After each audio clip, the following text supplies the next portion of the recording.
Greetings. I am Courtney DeBose Williams, formerly Courtney Renee DeBose, and I am so excited to be a part of this project. Anytime I have the opportunity to speak about my experiences at my beloved HBCU, Winston-Salem State University, it gives me great joy. People used to always say, make sure you enjoy college because it'll be the best 4 years of your life. And now I can truly attest to that statement. I had an amazing experience. I was dropped off at WSSU in 2006, and I walked across the stage in 2010 with my Bachelor of Science degree in Business Management with a concentration in Human Resources. I also had the unforgettable honor and privilege of serving on the Royal Court 3 times as Miss Freshman, Miss Junior, and Miss Winston-Salem State University. So there are so many things I could say about my experience, so I'm going to try to be as concise as I can be. And so I'll start with some general things about how I ended up at WSSU, what I studied, and things of that nature. I'll talk through some things that my HBCU taught me, and then I actually want to include my oratory speech that I performed at the Miss NBCA Hall of Fame pageant, where I placed in the top 5 of 27 queens, because it kind of sums up a lot of my experience as Miss WSSU, my love for my HBCU, my family, and the importance of other HBCUs. And then I'll end with talking about how I think that we can keep HBCUs competitive and relevant in today's global market.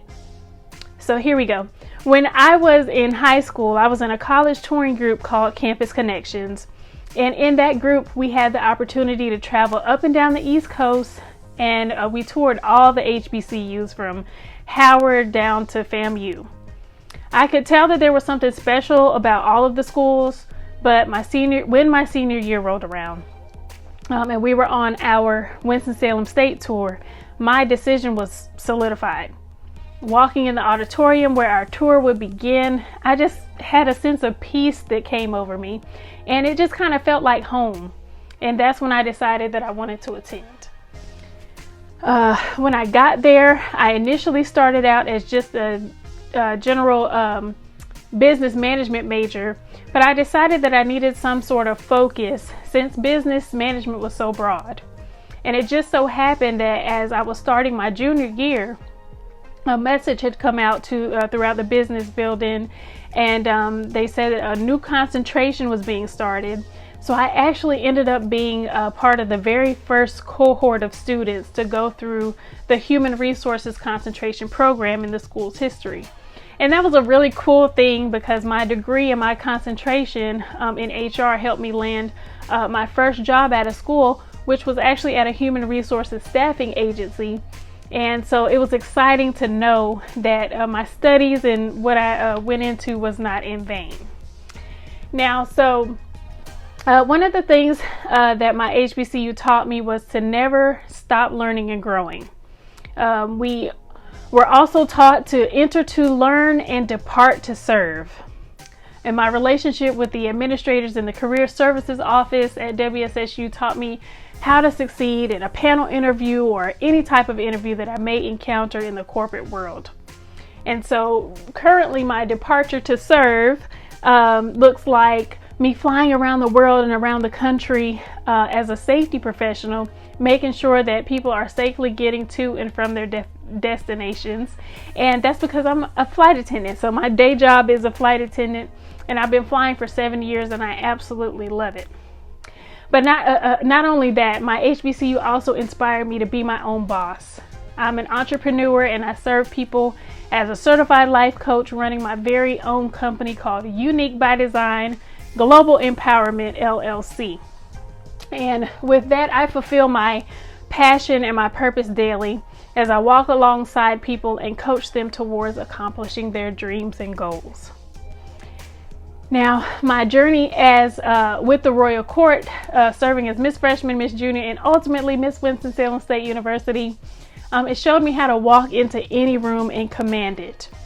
My advisor, Miss Dale Williams, she was my Royal Court advisor, and she taught me professionalism, poise, and punctuality.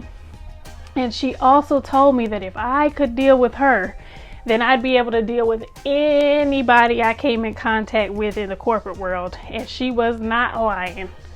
And it just so happens that Dale has become an amazing and faithful friend of mine, a friend and mentor, and I asked her to write the foreword to my very first book, and she did that with no questions asked, no problems, and I just love her for that. And my very first published book is entitled Uniik By Design, the compilation, 21 Days of Encouragement for Your Unique Journey. And I get so excited about the relationships that were formed in my journey through Winston-Salem State University. And so now I want to share my oratory speech with you that I wrote and performed at the Miss NBCA Hall of Fame pageant. Here we go. My grandfather, E.H. Sumter, 1958 graduate of Morris College, educator of mathematics for 30 years. My grandmother, Betty Prince Sumter, 1960 graduate of Claflin College, educator of social studies for 30 years.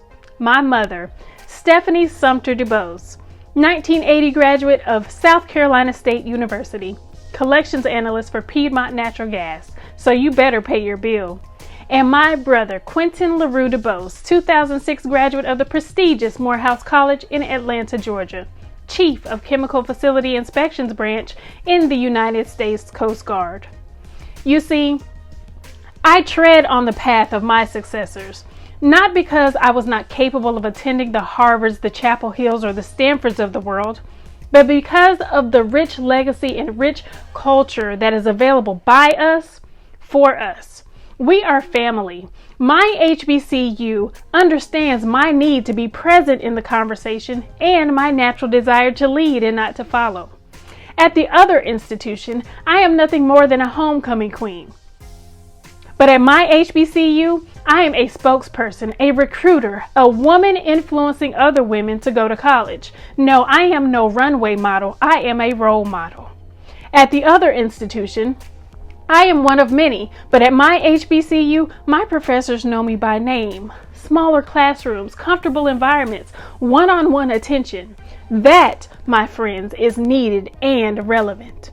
At the other institution, I am the minority, but at my HBCU, I stand as the majority, sitting at the table with the chancellor, board of directors, and other leaders giving valuable input as to where our future stands. I won't forget the instructors who mentor me, and if I take the time to ask for help, they care about my future. Going to an HBCU makes me proud. I want to shout it like James Brown. I'm black and I'm proud. I want to enunciate it like Jesse Jackson. If my mind can conceive it and my heart can believe it, I know I can achieve it. My HBCU not only feeds my mind, it nurtures my soul. And I know that I am somebody special when I walk on that campus. Inspired by the indelible atmosphere encountered so many times as a child, I made no other options. In fact, I only applied to HBCUs. Why? Because I could not wait to experience the rich historical background and unforgettable experiences that HBCUs have to offer. It's a never-ending partnership, a bond for life, and yes, it is needed and it is relevant. I have come to understand that we are the torch carriers, and it is our duty to cultivate and care for that which was created to elevate our minds. I chose to attend an HBCU because first it was what my mother did and what my grandfather did and what my grandmother did and what my brother did, but now I know for myself that it is needed and it is relevant, and as long as HBCUs exist, there will be a place for the education of my people. I tread on the path of my successors.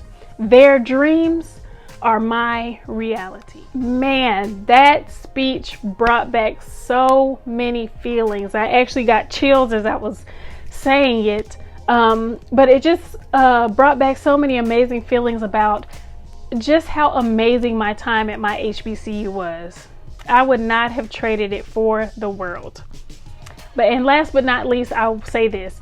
I think the way that HBCUs, or the way that we can keep HBCUs competitive and relevant in this global market, is simply by giving back. Whether it be our time, our money, our knowledge, whatever we have to give, we need to give it. I get so excited when I hear that people like actress Felicia Rashad and Deion Sanders and former NFL star Eddie George, ESPN analyst Stephen A. Smith, and others who have kind of made a name for themselves in the world's eyes. When those people are giving of their time and their talents and everything, and they're pouring into this next generation of leaders at our HBCUs, it just gives me such great joy. And I think that that's what we have to do to keep HBCUs relevant and competitive in this global market. And for those of us who have been positively impacted by our HBCU experiences, we also have to do that very same thing and give back in those areas as well. So that's all I want to share with you. Thank you so much for asking me to be a part of this project. I'm so excited to be here. Thanks.